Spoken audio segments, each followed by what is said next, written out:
If then L structure, जो इसको हम सिलेक्शन स्ट्रक्चर भी बोलते हैं।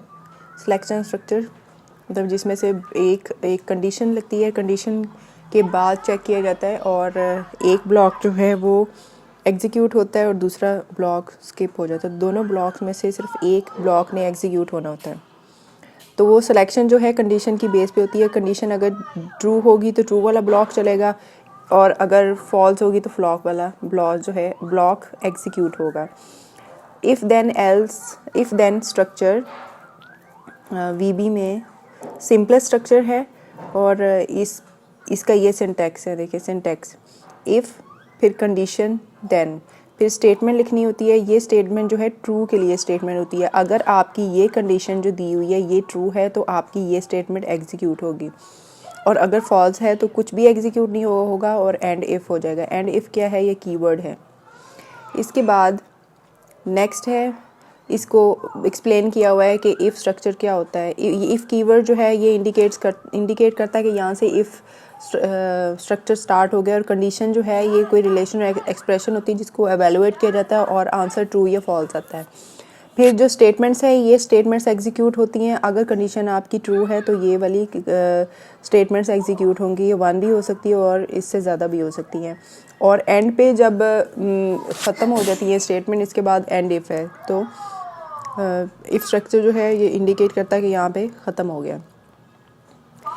तो इसकी एक एग्जांपल छोटी सी है, ये दी हुई है कि if marks is greater than equal to 80 then message box print करवाएगा। मैसेज बॉक्स आएगा और उसमें प्रिंट होगा यू गॉट ए ग्रेड। इसका फ़्लो चार्ट बनाया हुआ है। फ़्लो चार्ट ये किसका है, इफ़ स्ट्रक्चर का है कि ये कंडीशन है, कंडीशन को चेक किया, अगर ट्रू है तो फिर ये वीबी की स्टेटमेंट ट्रू वाली चलेगी और अगर कंडीशन फॉल्स है तो ये बाहर को एग्ज़िट हो रहा है फ़्लो चार्ट और इफ़ स्ट्रक्चर ख़त्म हो जाएगा।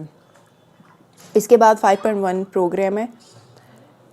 Right a program that inputs marks from the user and displays congratulations you have passed if marks are above 40 से अबव अगर मार्क्स हैं तो उसने मैसेज प्रिंट करना है कि यू आर पास। तो इसके लिए मार्क्स एक वेरिएबल बनाएंगे जो इनपुट के लिए यूज़ होगा और उसको वो चेक करें। कंडीशन क्या लगाएंगे, चेक करेंगे कि अगर मार्क्स जो हैं वो 40 से अबव हैं तो फिर जो ट्रू स्टेटमेंट चलेगी कॉन्ग्रेचुलेशंस, अदरवाइज़ जो है कोई कुछ भी प्रिंट नहीं होगा और प्रोग्राम एंड हो जाएगा। तो इसके लिए पहले हमने फॉर्म पे एक बटन लगाया है जिसका हमने नाम रखा रिज़ल्ट। फिर जब हम रिज़ल्ट बटन को डबल क्लिक करेंगे और कोड विंडो ये ओपन होगी तो इसमें हमने कमांड 1 क्लिक में एक वेरिएबल डिक्लेयर किया dim marks as integer. Marks हमने बनाया है वेरिएबल और उसकी डाटा टाइप है इंटीजर। फिर इनपुट ले ली, marks is equal to input box और ब्रैकेट में एंटर मार्क्स। ठीक है, ये इतना ही कर ले। आगे जो है हमें मैसेज ही सिर्फ करवा ले, बाकी टाइटल वगैरह डिफ़ॉल्ट वैल्यू की ज़रूरत नहीं है।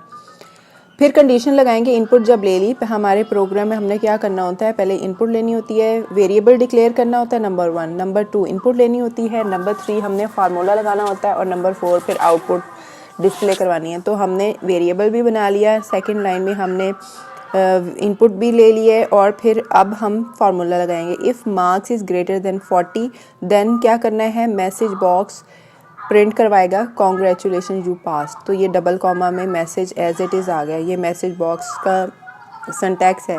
मैसेज बॉक्स लिखेंगे और आगे जो प्रिंट करवाना है उसको डबल कोट्स में लिख देंगे। आगे हमने एंड इफ कर दिया और एंड सब का मतलब है कि ये आपका प्रोग्राम यहाँ पे ख़त्म हो गया। अब जब इसको रन किया तो देखें उसने इनपुट बॉक्स लिया और उसमें हमने 50 एंटर किया है और जब ओके पे क्लिक किया तो उसने वही, ये देखें उसने वही रिज़ल्ट जो है वो 50 से ज़्यादा है, 40 से ग्रेटर है। इस वजह से उसने ये मैसेज प्रिंट कर दिया कि यू आर पास। फिर 5.2 प्रोग्राम है। इसमें देखें,